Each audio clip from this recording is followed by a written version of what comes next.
the box and put it in there. That's the problem. That's why everybody's going crazy now, because people are saying stuff on social media and all of us are shocked, like, oh my gosh, where did this come from? Because people have been balling it up forever, all right? So we want to let some of that out, okay, and have some real conversation. Because we'll let it out. Because we'll let it out. That's right. We'll let it out. So certainly feel free to share. We'll see as time goes if we can, stop and get some vocal input. I'm not sure we're able to do that. But know that it's important for you to put stuff in the chat box or, I don't know if we're on webinar or Zoom, but the Q&A box, because what you put down helps so that we can continue to build and learn, right, in the days ahead as we're trying to figure this thing out. And some of you are educators, so you ask your students to do this. Now we're asking you to do the same thing so you know what it feels like. So participate with us and help us out. Absolutely. All right, let's move on. So what I want to do is I'm going to tell you one of my favorite stories just because it has a lot to it. Okay. And after you hear the story, I want to get some feedback from you. I want you to put it in the box, kind of give your reaction to the story. If you've not heard it before, some of you may have, but I'm going to tell it again. Typical situation. All right. So there's a big church, predominantly white church, that's in Cincinnati. And I actually have gifted office space in there, and I know leadership pretty well. So all of a sudden I get a call from the senior pastor. I'm talking a big church, right? Because the lenders who are like the money family in Cincinnati, they belong to this church, all right? So if you know anything about Cincinnati, I might have just gave a little something away. But anyway, so the senior pastor gives me a call in the middle of the week. He says, hey, Fred, how you doing? This is Pastor so-and-so. I said, hey, what's going on, Doc? How are you? He said, I'm doing good. He said, listen, it's Black History Month. And I feel like I need to say something. I said, okay. He says, well, the problem is I'm not sure what a white senior pastor is supposed to say to an all-white congregation. I said, okay. He said, so I was wondering, Fred, would you be willing to come to all 4 services this weekend and share the platform with me? And we just sit up in bar stools on the stage and have conversation? Sure, because that's what we do, yeah. So y'all get that later, all right? So Saturday night service, Pastor and I are up on stage, about the same distance that we are, right? Pre-pandemic, but still distance. Big audience there, right? Okay. We're having conversation about whatever, nothing big. Service is about to end, okay? We're about to close out this portion of the service. And he says, hey, Fred, it's been a great discussion, but I have one more thing I want to do. I said, okay. He said, I'd like to apologize to you for everything that my people have done to your people. Where's my... So I had the microphone, I look at him, I said, okay, kind of like Eddie Murphy, okay. And so we just kind of ended the service. About 45 minutes later, I'm back at my house, I'm chilling. My cell phone rings, it's that pastor. I said, answer the phone, hello. He goes, hey, how do you think tonight went? I said, oh, I thought it went great. Because I know that's what he wanted to hear. And he says, I thought it went great too, but the elders and I had a meeting afterwards, and they shared a concern, and I kind of share in the same concern. I said, well, what's that?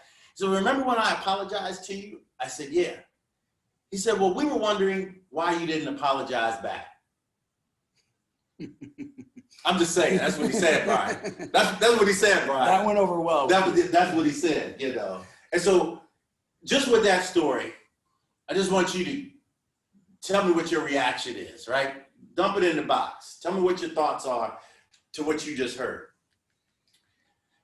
And as you're thinking about that, some other questions. Is reconciliation even possible? I mean, when you think about some of your own stories or own situations, do you feel, when you think about how society has gone crazy, at the moment, the state that we're in, the distance, is reconciliation even possible? Reconciliation meaning to restore friendly relations, right? To like reunite. And then the argument becomes, well, how can you reconcile, right? Yep. If there's not a previous relationship. Right. Okay. Well, we'll talk about that later. Let's lead us. Let's go on. All right. So one of the things we believe is that our theology should be lived out. And we're going to spend a lot of time talking about the practicality of that. But we want to take just a couple moments and talk about some of the theology that's in the background, the values that kind of drive some of what we're talking about. None of this is probably new to anybody, but we just want to name this. We want to take just a couple minutes and name this. So we all know this concept of the Imago Dei, that we're created in the image of God. And of course, in Genesis 1:26, part of this beautiful poem that is Genesis chapter 1, then God said, let us make humankind in our image. And we know that everybody is created in the image of God, but we also sometimes miss that part of what is happening in this account is this Trinitarian picture of God in community, in perfect community, and we are created out of community for community.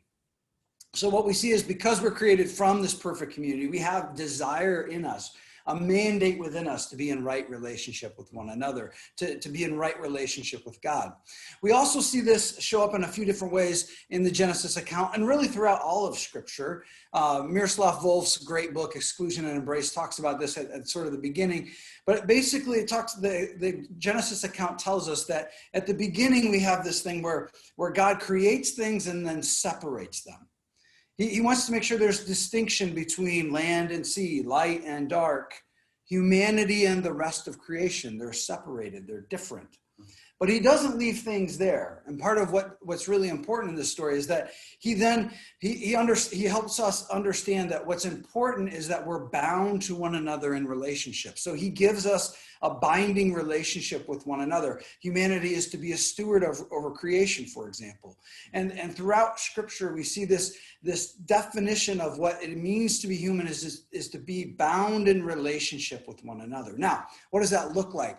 Well, I think in today's world, we see this show up in a number of different ways. On one side of it, we see people who are only focused on the differences, on the separation. Yeah. And look, it doesn't take a genius for us to say, Fred's skin color is different than mine, right? Doesn't take a genius to figure that out.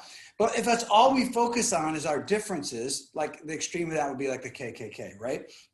All they care about is you're not like us, we're better than you, and separation, separation, separation. The other side of that I think we step into oftentimes in our culture, probably a little more, especially around our young people today, is the kind of, we're all the same, we're all equal, and there's no differentiation. So you hear these phrases like, well, I don't see color, I'm colorblind or whatever, which again, doesn't really help anybody or help the conversation because we all know we do see those differences. And so to pretend we're all the same isn't helpful. What's actually helpful, this phrase that Volf uses, is differentiation, where I recognize we are not the same, we are different, but we are bound to relationship together. Yeah. And that's the part that's not a suggestion in Scripture. It is a mandate that we find ways to be in right relationship with God and with others. Absolutely. Nope, totally agree. Yep. And I love the responses. Brian's got this great technology up here, so we got a big screen. We can see all the chats. So appreciate your sharing. And coming out of that, in that space. So what happens, Brian, is, now we need to figure out, where do we go with the conversations, right? How do we help people understand the depth of the Imago Dei, right? Mm-hmm. And that we're all in that number. Mm-hmm. And so somewhere along the way, right, there's this racial reconciliation. And so I was involved in these conversations and dialogues and forums and webinars, et cetera. Because if you're a person of color and you're somewhat articulate and you can dress okay so that you don't mess up anything, right? I'm just saying, that's what happens. Then that gets us into the room, right? As the one person. I'm just saying, being able to stay in the room is another thing, but that gets us in the room. So you get involved in all these racial reconciliation settings.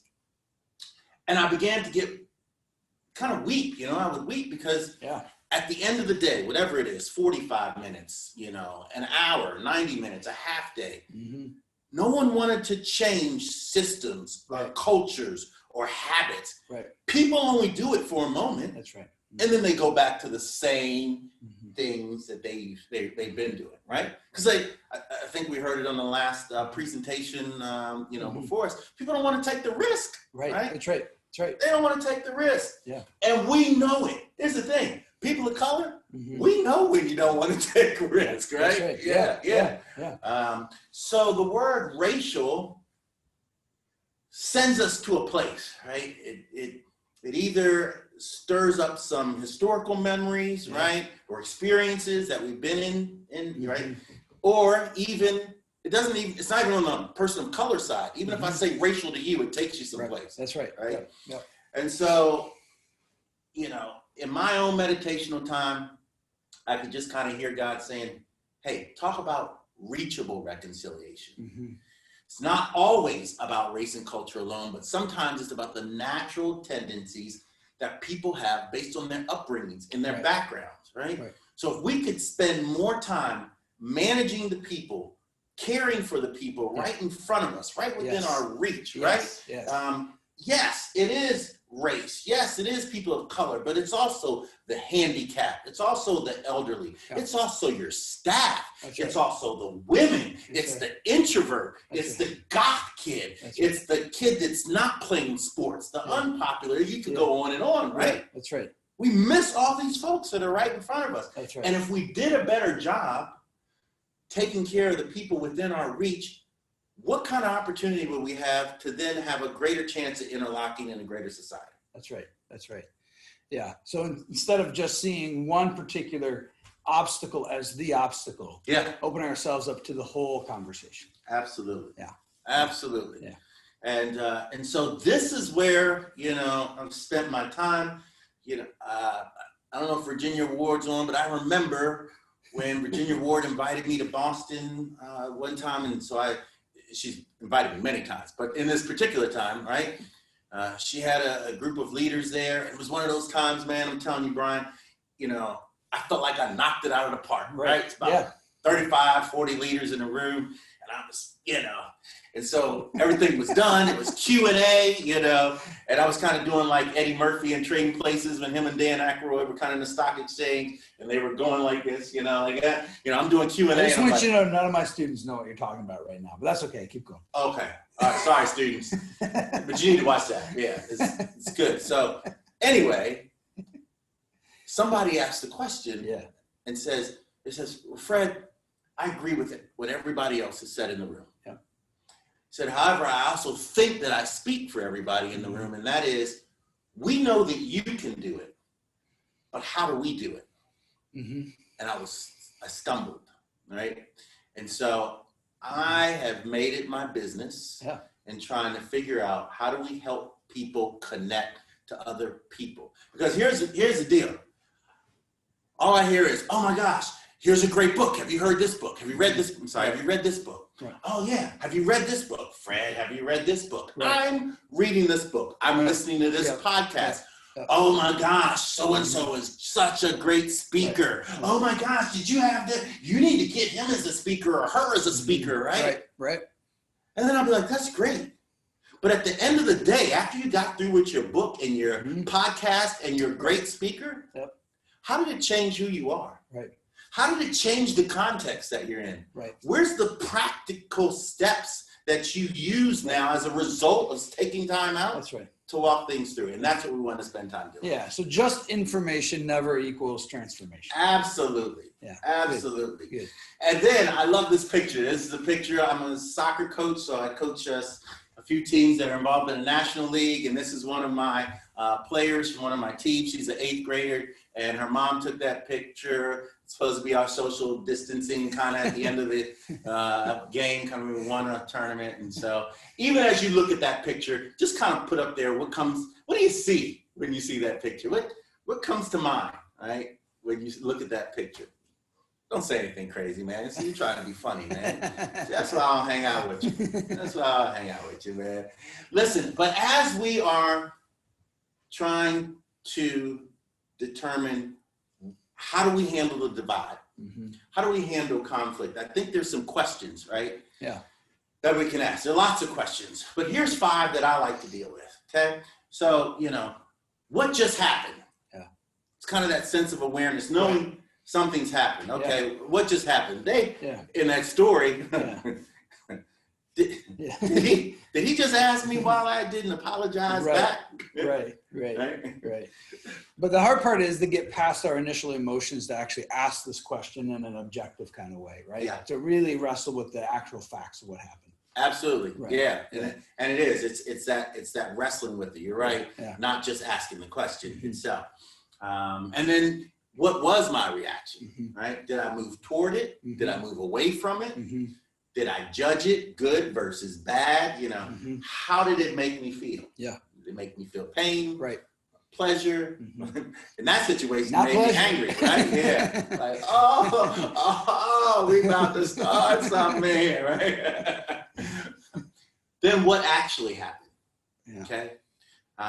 So after we've taken our time, after we've thought it over, after you viewed the data, right? And you kind of weighed the information. Yeah. And we kind of really sit down, look at the pros and the cons.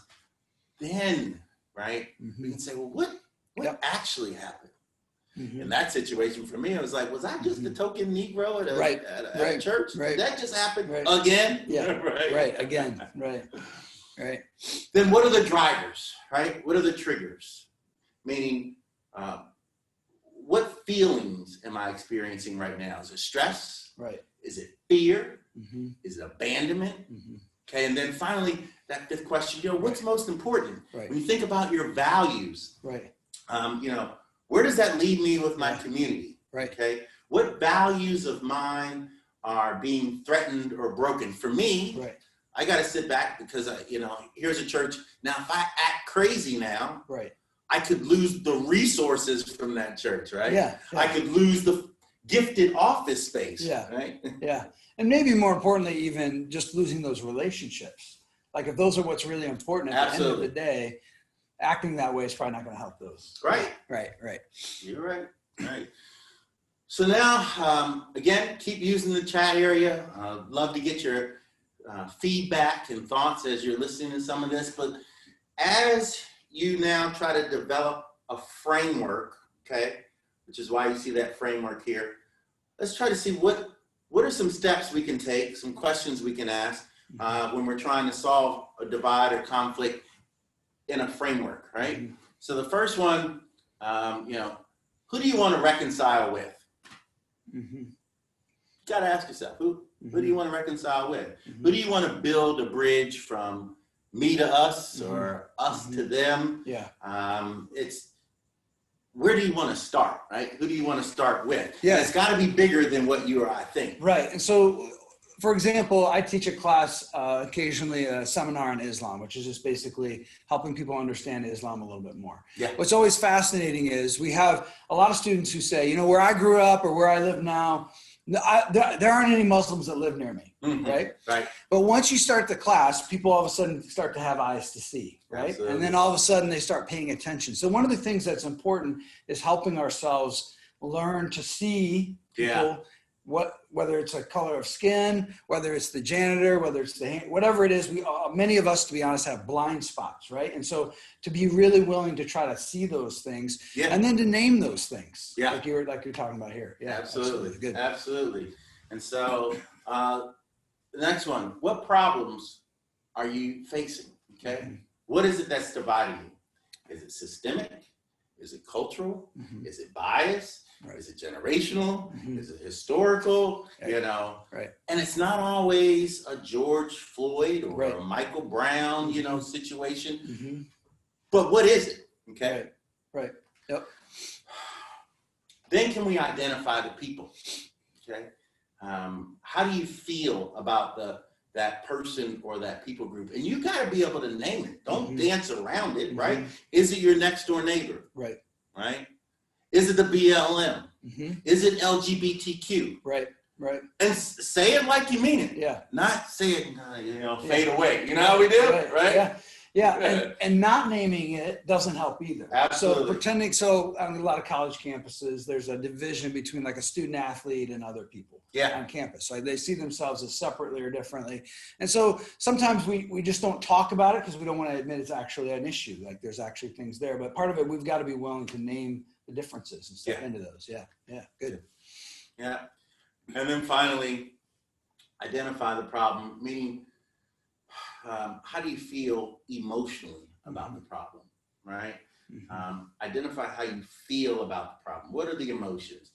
And that's kind of a framework, right? Just to get started, So if you have a divide or a situation that you can think of, and maybe you can work through this framework, feel free to drop that in the chat box or Q&A, and or otherwise even email it, later. Love to hear more about that.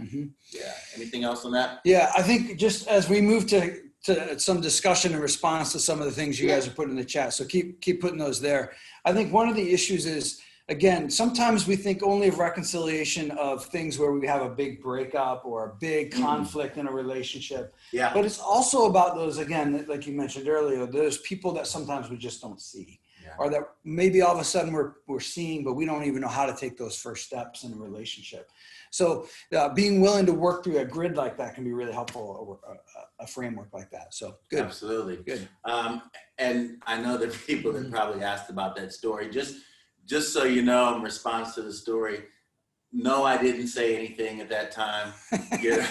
I got some folks that would be like, I know you went off, and I'm like, no, I wanted to, but I had,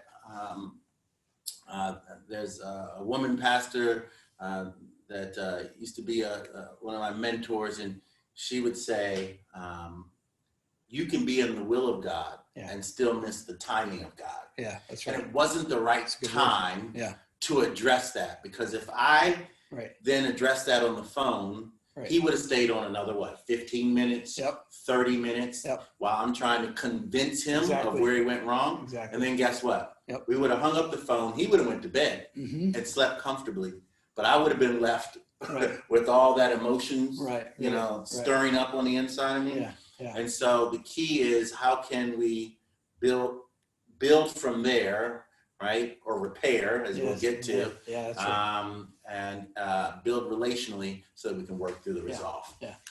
Good. Yeah.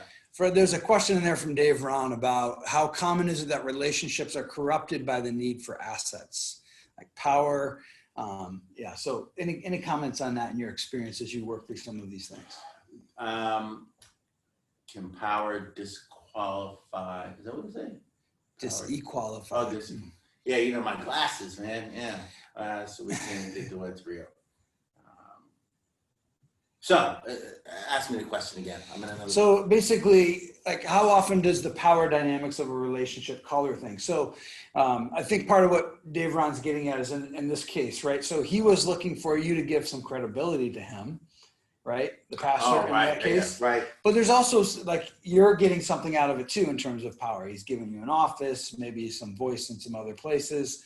So how do those power dynamics in relationship maybe color some of that? Yeah, I think that there is an assumption that because we're involved in a relationship at some capacity, right? That now you can utilize it for a purpose or a model or an example to show that there is equality, right? There is unity. Yep. Even if at the root or the inside, there's still a disconnect. Right. Yeah. And so he's trying to use the moment to say, hey, let's present this together. And I think that's a big miss. Yeah. With a lot of folks. I think I was telling you the other day, I had breakfast with a gentleman that, a white guy that I know, and so he had me over for breakfast and he's chatting and he says, well, Fred, he goes, but let's be honest. You're different from, all of them.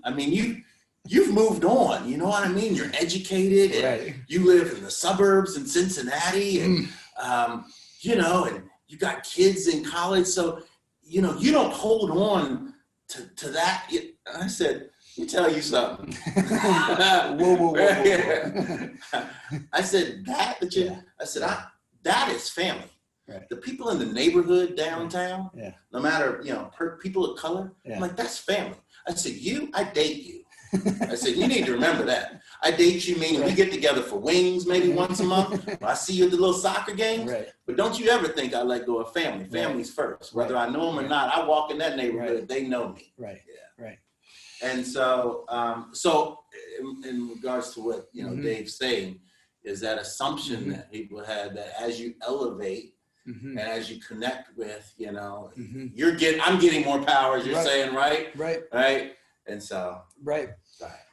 One other question that came up, Brad mentioned that a lot of times we put the onus on people of color or whoever it is that maybe we're trying to reach out to. We put the onus on them, the responsibility on them to change what they're doing, to figure out the right language, to understand what we're saying, right?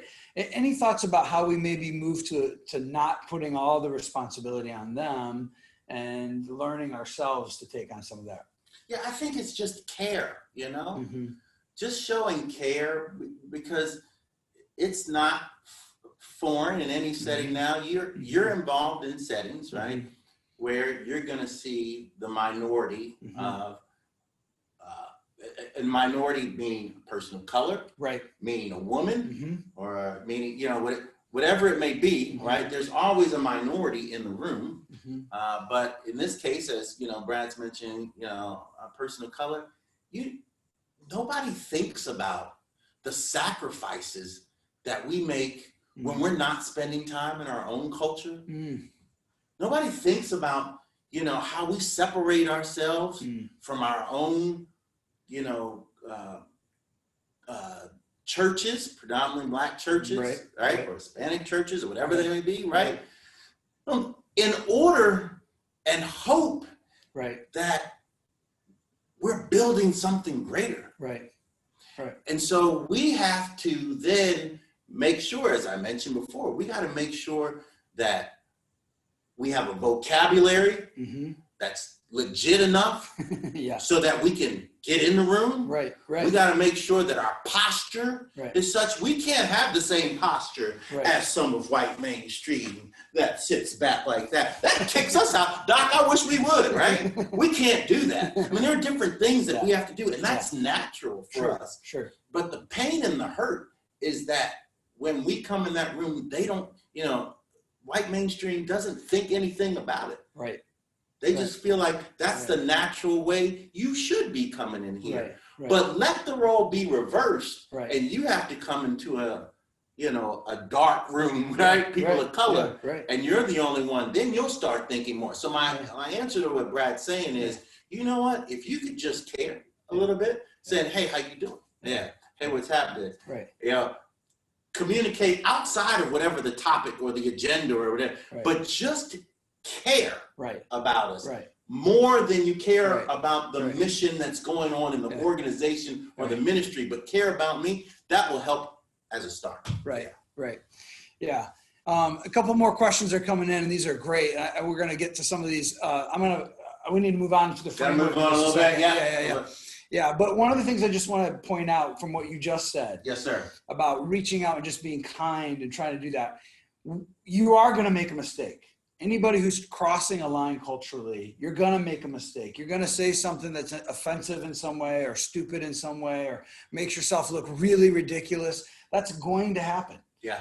But if you're doing it out of heart of real care and you're really trying to invest in that, then oftentimes you'll find grace in the midst of those times, because we know people's hearts, right? You can usually tell someone's motivation when they enter into a conversation. And so I think there's a hesitancy on some people. They're afraid they're going to make a mistake. And I just want to say you probably are. But it's going to be okay if you really care, if you're willing to stick with it in the midst of those conversations. Yeah. Very true.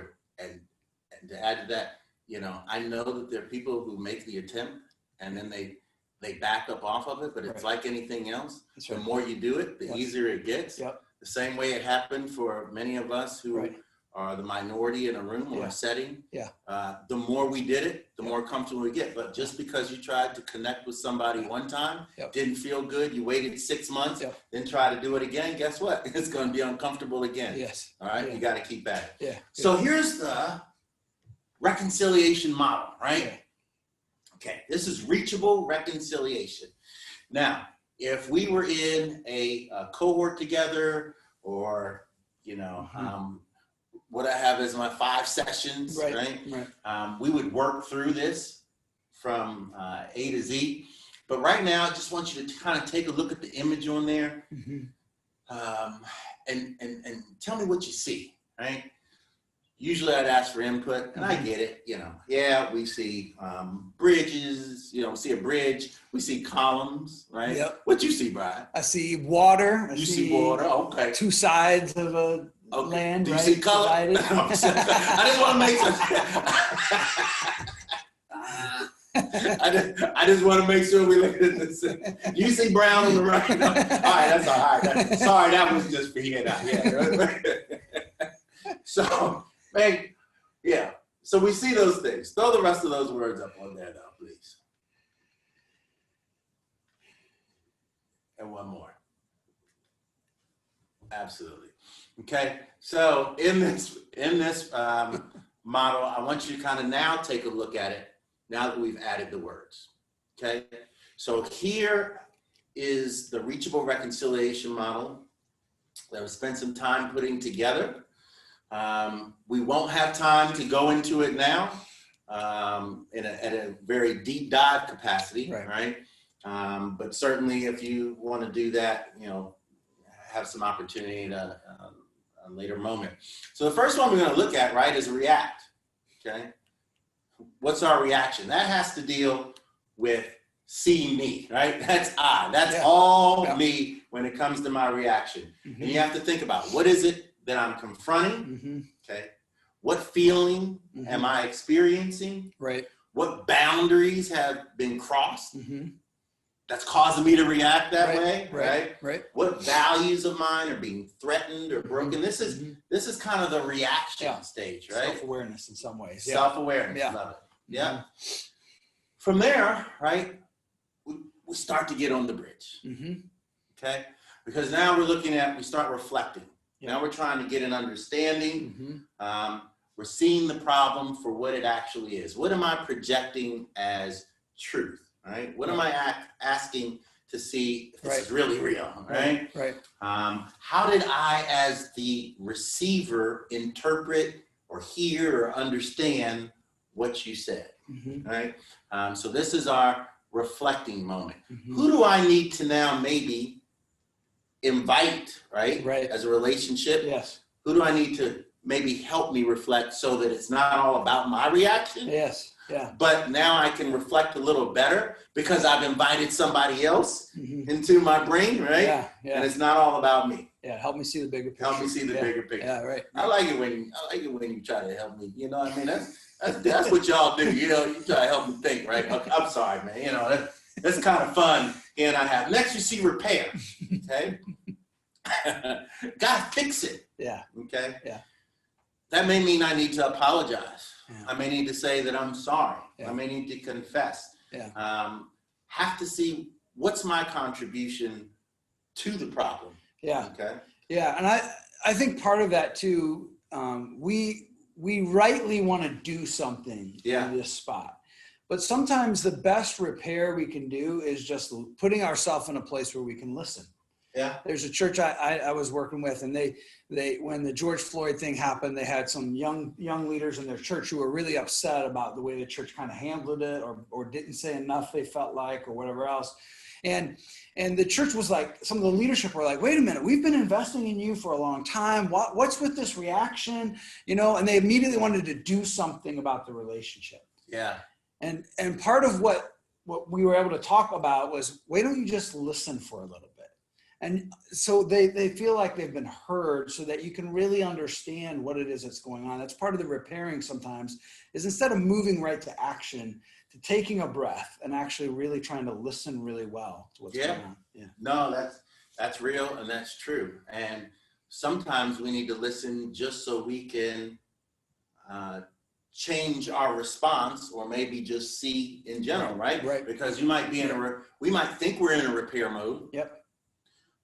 But we can't really solve that mode until we go back and take a look at our reaction, right? Because these are not sequential R's. That's right. You could be at different stages. You might want to fix something, but maybe you need to go back and look at your reaction, and then maybe you need to think, okay, who do I need to invite back as I reflect on it? Because each time we have to take somebody in relationship over the bridge, right? Right. I like Kevin Turner's got handrails, right? Somebody might need to walk on the handrail, right? Well, yeah, right. We need those handrails because it can get wobbly, right? If we're doing it alone, okay? Yeah. But if we get in a relationship, then that can kind of help us, in the repair mode, and then ultimately getting to where we're going to reach, right? Yeah. Who am I inviting to go across the bridge with me? Who's missing? And it may not be a person. It could be a system. Right. Because it doesn't make sense for you to say, hey, well, I don't necessarily have something that I need to reconcile as it is a direct relationship. But to see something going on in your community, in your neighborhood, in your surroundings, and leave it hanging as if it's not yours, when you just finished talking about the Imago Day. So now you're telling me that the business of somebody else's is not any of my business, when we just said that we were all, I'm just trying to tell you, I feel like preaching, but that's not what we're getting ready to do right now. I'm just saying, how dare you ignore what's going on in front of you and not get involved, whether it's systemic or whether it's individuals or people. You have a responsibility to get involved. I'm just saying, that's all I'm saying. So I think sometimes, those of us who are white or in dominant culture, sometimes we get overwhelmed by the situation. We get overwhelmed by some of the needs around us. And sometimes I hear even friends of mine say things like, I'm just tired of this. I want to take a step back from it. I want to break from that. To which I think we have to wrestle a little bit with the reality that many people can never take a break from the conversation. They never get the opportunity to not be in that kind of a place where they're always paying attention to what's happening. And so part of our responsibility is to recognize that. And again, to come alongside as we're called to be in that bound relationship with each other, to say, I care enough that I'm going to be there in the midst of that. Yeah. So I think it requires the relationship. It requires a relationship. Yep. And just like the presentation that was before us, I mean, you got to connect with the community in order to change some of that. And man, it's tiring, Brian. I mean, it's tiring. We got to, you got stuff going on in the community. I'm just saying. Are you going somewhere? No, but I'm telling you, there's stuff going on in the community. And so if I'm a person of color, I got to deal with this here and help manage it. Then I got to come play around over here and try to build cross-culturally and stay connected. You get to stay there. I got to do, It's a strain. It's tiring. That's right. So That's right. Yeah. Any thoughts? Anything, please feel, as Eddie Murphy would say, please twice. Put your thoughts down as we continue to move on. So sharpening your reach. I'm just going to go through some of those. You already know them. Hey, take a genuine interest in getting to know what's important to other people. Care about the person in front of you. All right? That's all I'm saying. When I'm in front of somebody, whether it's for one time only or whether it's, for multiple times, it doesn't make a difference. That I care about who you are and what you do, because all of my energy and focus is on you at the moment. And if I could preach 1 second on this to all of us, and me included, that sometimes it's awfully easy to see someone's social media presence, whatever that may be, however different than mine that it may be, and we not actually get to know the real person. Absolutely. And that's a real challenge in our day, I understand, but I want to challenge myself and all of us to move past the screen presence of somebody and actually go talk to people. Yeah. Yeah. No, that's good. That's good. Listen to others, their keywords, their phrases, right? And adopt it in your conversation. That's how people will know that you're paying attention. When you start to use some of the language and, thought patterns that they're using, right?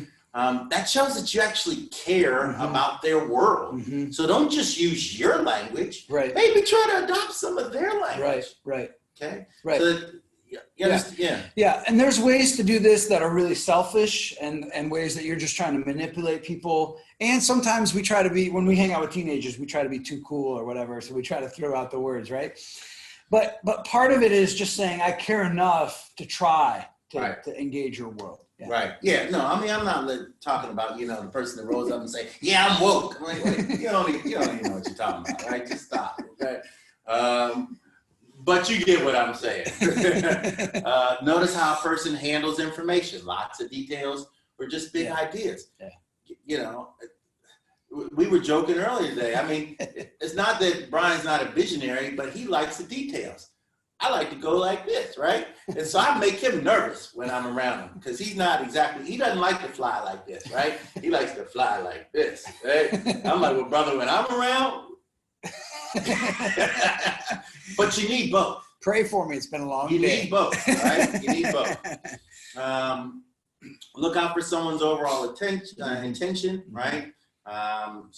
And then respect people's time, energy, right, money, etc. And the reason that's even list that is because sometimes we can miss the fact that even when it's the minority, even when it's the person of color, we make a sacrifice with our time, right? With our energy, with our relationships. And so respect that. Yeah.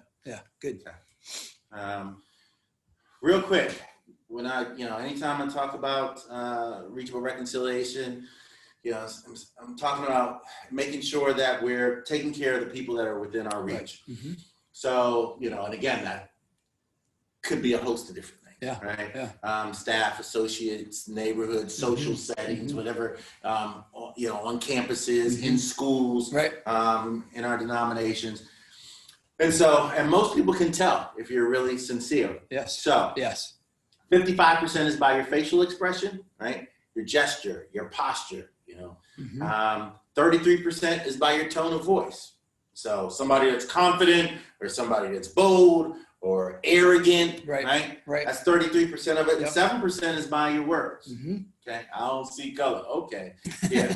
I mean, sometimes the heart is right, but the mouth isn't. Okay. So you got to realize that you are the message. Okay. That's the first thing that people engage in. You are the message. Right.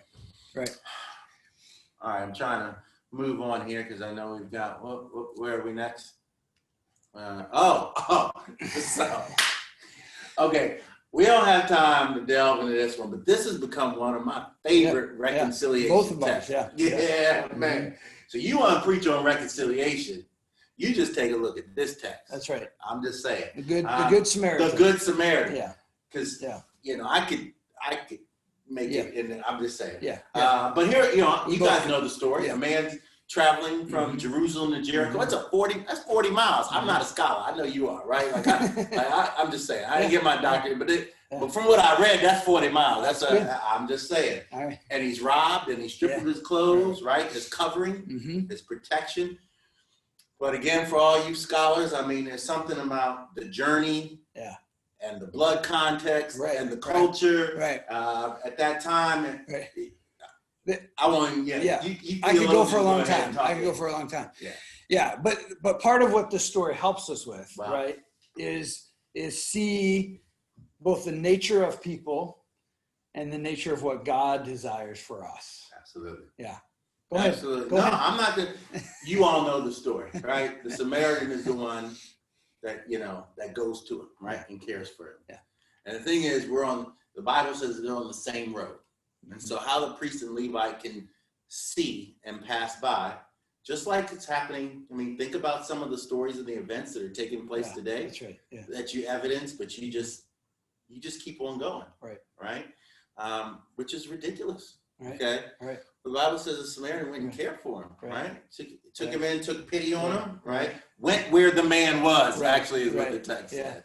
And then not only said, hey, went in the pocket and said, hey, I'm gonna put something on this, make sure he's taken care of. Yeah, it cost him. It cost him. It cost him. Yeah. It cost him. That's I'm not going to get into the reparations, but it cost him, right? Yeah, but then watch what he did. He said, I'm finna run away for a minute. I'm going away for a minute. Yeah. But I'm coming back. Yeah. And anything that he needs, that's right, I'll come back and take care of that too, out of my pocket. Yeah. And I think one piece of this that's really important, you just touched on barely, but I feel like we live in a culture of, well, that's not my business. But I think we as people of faith, people who are called to follow in the way of Jesus, have to get past that. Absolutely. And it's not that we're trying to stick our nose where it doesn't belong per se, but it's about, I care enough to say that's not right. I'm not just going to walk by. Yeah. I'm not going to walk on the other side. Yeah. Absolutely. Yeah. No, there's so much more that we could share from the reconciliation model, right? With the 5 R's that we showed. We could talk, actually any one of these slides. And I'm sure if you all were able to be vocal, there'd be an exchange, and we might not have gotten past the first couple of slides. Okay. Right. From the Luke text, we could share a lot, the Imago Dei, even now, right? So I've always been one that likes to use a logic model when I'm helping leaders think through or plan or figure out something. So I thought, how could I come up with a reconciliation model, right? That's similar to a logic model. And so again, if you're engaged in one of my classes or, cohorts, ding, ding, ding. We could tease this out some more, but just on the front end, I want you to see, okay, so what's the objective? What is it that you're trying to solve? Right. Okay. I want to, for example, reestablish my relationship with such and such church in Cincinnati. Right. Okay. What are the influences? Right. Family, systems, values, stereotypes, right? Is it systemic racism, right? Okay. Then activities, what can we do? Well, maybe I need to have a meeting. Yeah. Right. Okay. Maybe that's what I need to do. Right. For my objective, I need to set up a meeting. Then the outputs, right? Who do I need to have the conversations with? Well, maybe the first person, because we all come from youth ministry backgrounds. I need to go holler at the youth pastor because, he or she was my boy or my girl, right? I need to go talk to them. Yeah. Like, did you see how your pastor did me up on stage? Was that crazy or what? Yeah, let me go talk to them. Yeah. Okay. And then as those conversations continue, right? Which you would work through all those R's, but we're not going to get to that right now. But as the conversations continue, right? Then we move into a spot where we can reconcile, right? And so now there's a learning that takes place on his end. He understands, that senior pastor. And then ultimately, what's the indicators? How can we measure that this reconciled moment, is continued? And so now maybe you see Bible studies within that same church, right? Or teachings or lessons or more of a diverse audience. Right. So, love to hear some thoughts about that, but we've got to move on. Yeah. So again, put questions about this. I'm going to leave this up on the screen for a couple minutes. We do want to move into a few more questions, and we're going to get to some practical application in just a minute. But in terms of what things you might be able to use in class and things like that. But we want to step into some more questions, especially about the model, the kind of bridge model that we talked about, the 5 R's on that, or this particular logic set model. So any of these kind of things you have questions on, put them in the chat, and we'd love to hear more and talk a little bit more. Kara has a question up there about how a lot of ministries today are trying to diversify in terms of staff or in terms of the people in their church. They're trying to be more aware. They're trying to be more inclusive. But often the very last movements of where we see diversity in terms of hires is sort of at the top level, right? Any thoughts on why that is, or what maybe we could do to encourage churches in that way? Encourage them to have more diversity at the top level? At the top levels, yeah. Yeah, I mean, that's going to start with kind of, you know, it's kind of that trickling down effect. If senior leadership isn't bought in and doesn't catch the vision of it, then it's always going to be a push upwards to try to say, this is why it's important. And you're almost trying to convince. But the greatest way to do something like that is almost in an open space setting, right? So if you can create, that's what we need to do more of, is having the conversations that we wouldn't normally have. And while that sounds very simplistic, it's now it takes all of us trying to figure out new ways to have those kinds of conversations. So I think if senior leadership can get in conversations like in an open space setting, then they can start seeing the value, right? Of, hey, here's what people want to talk about. Here's what people want to see. And then when you start getting to logic model concepts, then they can see the value of how it's going to influence, you know, the rest of the work that the ministry is doing. Good. I think Dave Ron asked a question earlier about how we expand our relationships a little bit, about like, if we're really going to reach, that means we've got to be willing to expand our circles.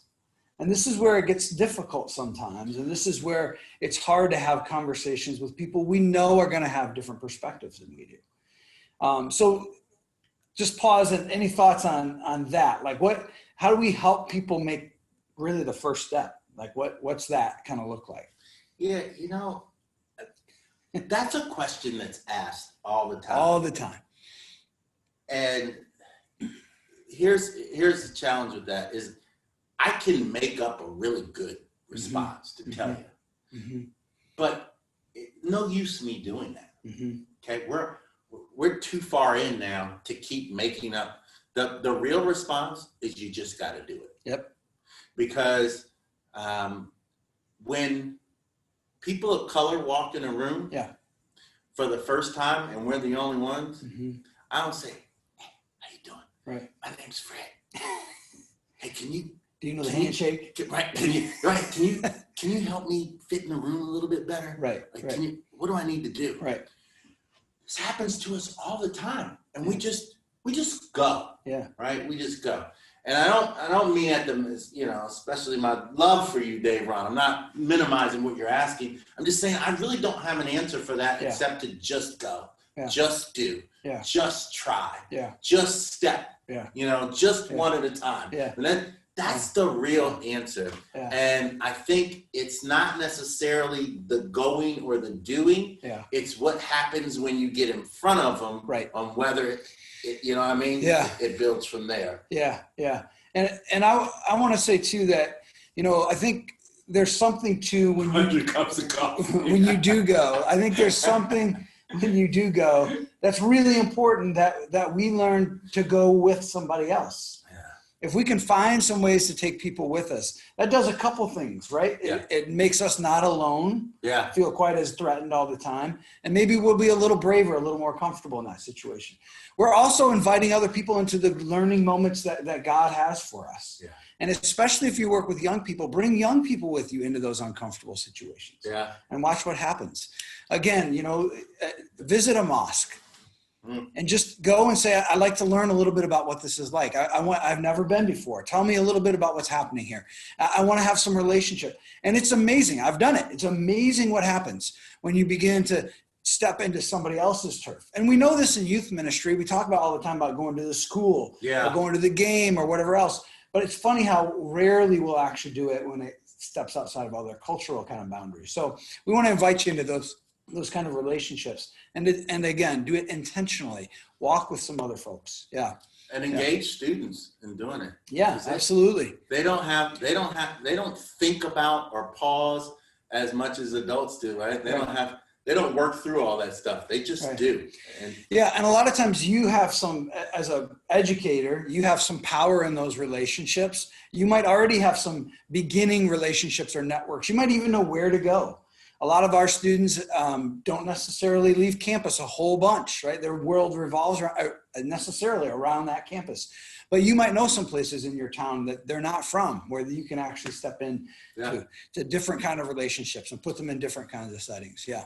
I'm consulting with the church now that, the youth department and the senior high and the sessions, right, are at odds. And so what I'm doing is just doing open space with both of them. Yeah.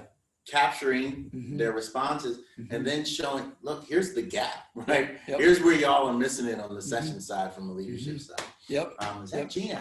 Is that Gina from Grand Rapids? I know it's not that. Anyway, my glasses on. I thought I saw Gina from Grand Rapids. Hello, girl. All right, so where are we? Yeah.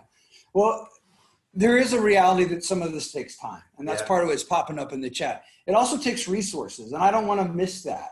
Like, I think if we're willing, if we really believe we're called to this, then it's gonna require some sacrifice on our parts. Yeah. All of our parts. Yeah. Some of that's financial, some of that's time, and I know all of us don't have time. Yeah. But if we really are willing to say this matters, then how do we step into that time? Yeah. And I believe if COVID hasn't, Stephen argue, I think if you're on here, you and I were talking and you said COVID's the great revealer. And that's exactly right. It's revealed so many realities of both the cracks in our systems, the strengths in our systems, and incredible failures, especially for people on the margins. Yeah. And one of the things that I think we and who have faith in Christ and are trying to walk in that way, we of all people need to be taking those steps to really be willing to spend more time, to sacrifice a little more resource, to really step into those places where we can find those people.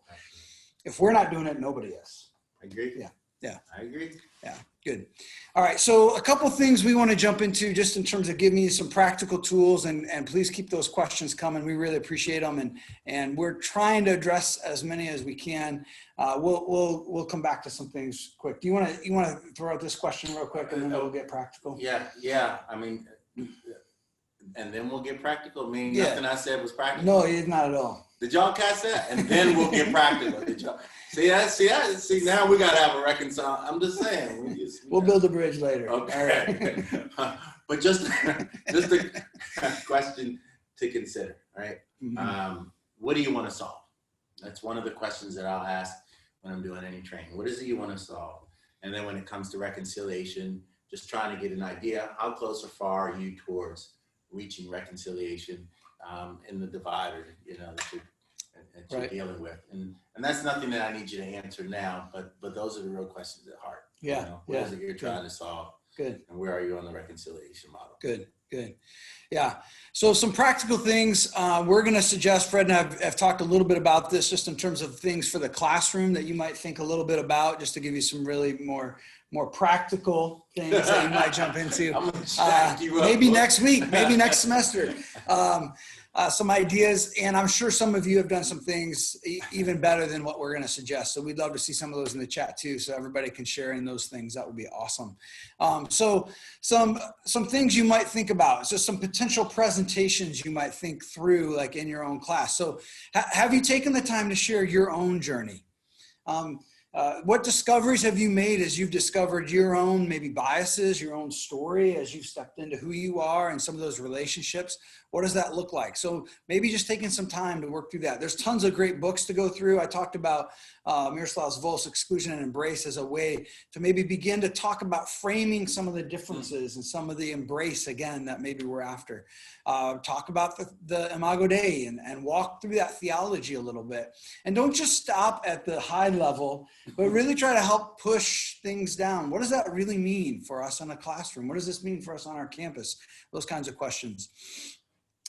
Talk about and give students ways to see culture. I think this is one of the things that we do when we talk about our own experiences, but there are some really great tools in the missiological realm that help us really dive into seeing culture and discovering culture.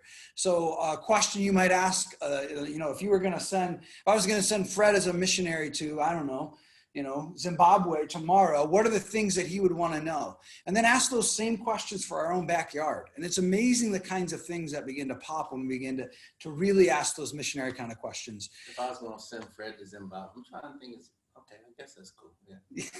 I just had to think about that, your example, but go ahead. Okay. You might not be able to get in. I'm trying to help you. You're from America. You probably couldn't get in for a while, but anyway. Paul Heber, missiologist, has this great conversation about bounded set versus centered set. This really influences the way we talk about this conversation, whether or not we're thinking about fences around who's in and who's out, or whether we're thinking about direction people are moving. We don't have time to get into it today, but I really recommend, if you don't know it, to go back and read that stuff. But there's some really rich stuff in that I think you could mine. Some assignments you might think about, maybe invite students to some experiments in seeing other people. So a lot of us do this already, but some of it might be visiting other faiths, going to their services, going to their buildings, things like that. But what if you ask students to see something like this? I want you this week to keep a log of all the people who serve you in some capacity. It's amazing how you all of a sudden see the cafeteria worker in a way you didn't, or the guy who's cleaning your dorm in a way that's just different that maybe you missed before, or the person who's pumping your gas or whatever. You all of a sudden you begin to see these things, people, in a different way when you just have eyes to see. So give them an opportunity to experiment with that a little bit. Invite them to reflect a little bit on who has permission to tell them the truth. One of the things, to be honest, that started Fred and my relationship was honestly, I was praying, God, I look around at my circles and all the people that are telling me truth look exactly like me. And so I was praying that God would help begin to engage, help me step out and see some relationships I could begin.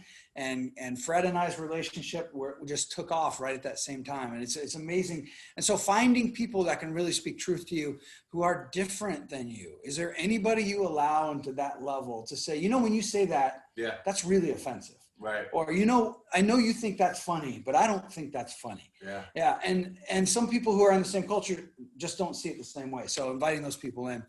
Inviting students to tell their own cultural story. So do an assignment where you just say, tell me about your background. Who are you? Tell me how your culture influences your life and the way you live it. And again, just forcing students to think about things, particularly if you work with undergrads who are moving out of home for the first time, living independently, thinking independently in new ways. We know that this can be really formative in just helping them see the world in a different place. And then another example might be doing some role play in class. Simulations, People are nervous about doing the wrong thing. Yeah. So practice it a little bit. Maybe that could be really helpful in just kind of stretching your legs. And Doc, I just think the more we can create environments where you can have conversations, right? Where you can have the conversations that matter. Yeah. Or the conversations that aren't taking place. And especially when you're dealing with young adults and students who feel more free to be able to have those conversations. We need to build those kind of moments, right? Yeah, that's right. Because too many adults were pinned up and never had the dialogue, which is why we're seeing how crazy everybody is now, right? Yeah. But we have to do a better job so that it becomes natural for the next generation to be able to not only engage in those conversations, but to care for the person that they're having that extra conversation with. And most young people really want to be able to do this well. Yeah. And so I think they're really willing and ready if we can make opportunities. Some guests you might think about inviting to your classroom or to your campus, other religious leaders, or even go together to their spaces. I mentioned maybe going to a mosque together or something like that, but inviting those leaders to spend time in your classroom and to spend time in your space. Some of you may know of this, but there's a guy who did these, they called them Last Suppers, and they would invite people of other faiths to come to dinner with them, and then they would invite them to just try to evangelize them. And they said, well, if we don't get along, then this is your last supper with us.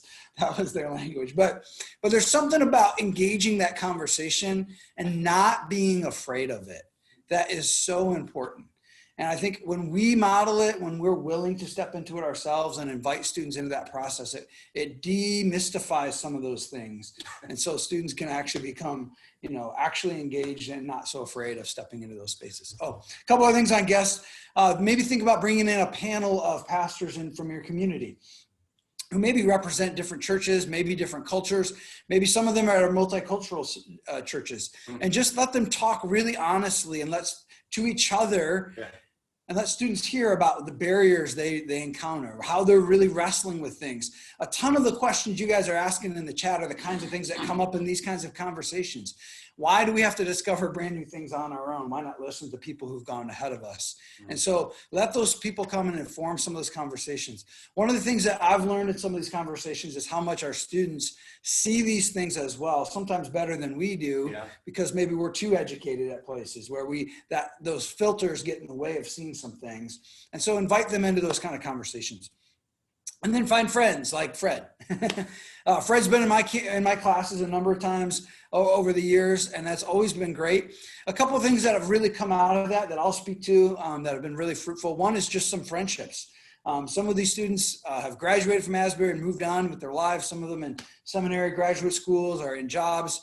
And they know Fred, and so they feel comfortable with him because they've actually had some conversations. And if they have questions, they'll ask him, sometimes on social media. And now I'm inviting them to come back, right? Right, yeah. So find some folks that you could bring into the classroom, especially if maybe you're trying to cross those cultural boundaries. Again, modeling it like we're even doing maybe today.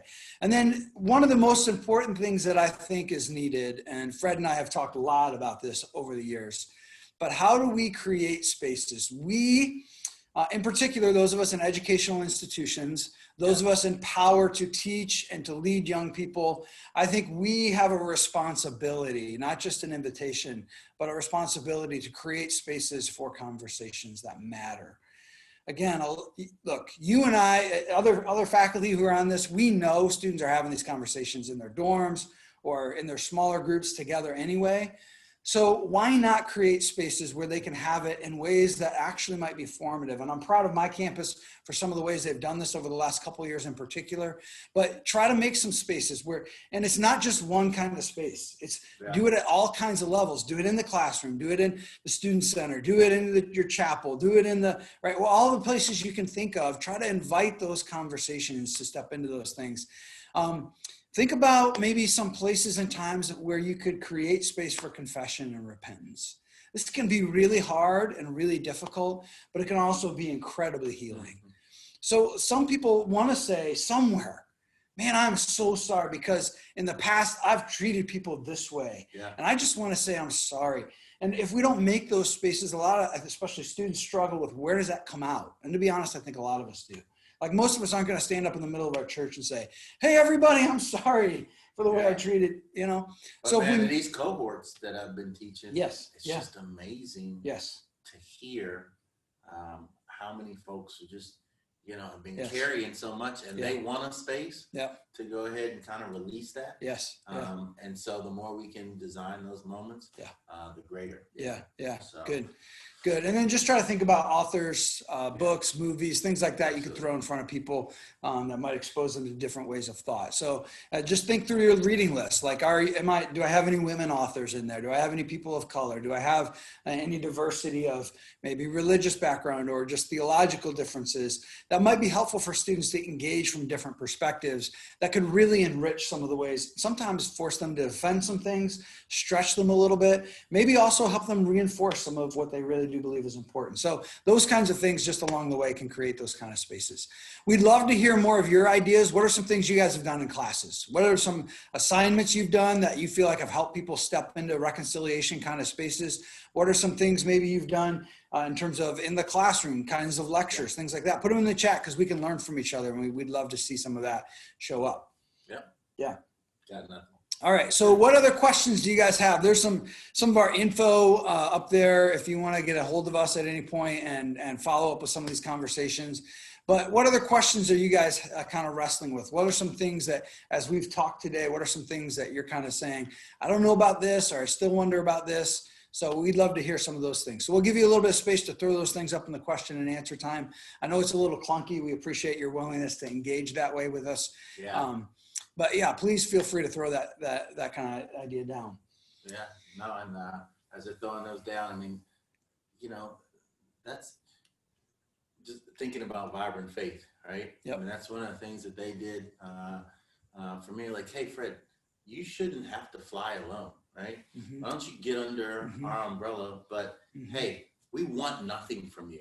We want to provide admin support, marketing support. Yeah. We want to help set up the platforms you need, right? So that you can have a better reach in doing your Reachable reconciliation. Yeah. And those are the kinds of relationships, man, Yeah. when you see that people really care and value. So, so hats off to Nancy Goins for that. That's right. Yeah. Good. And one of the things Megan just put in the chat that I want to mention briefly, and then we need to wrap up probably if there are any other big questions that pop in there. But is this idea of lament. I do think it's important that we make some spaces for people to grieve the realities and to voice the realities of their pain, of their struggle, of their suffering, of their sorrow for maybe even the ways they've acted or things that have happened to them. So I love that you guys are doing that. Thank you for bringing that up. That's great. Hey, we need to give a special thanks to our sponsors who've been able to help make all this happen. So big thanks to AYME, of course, for being here. And for all of you who are part of AYME, we love that you're here.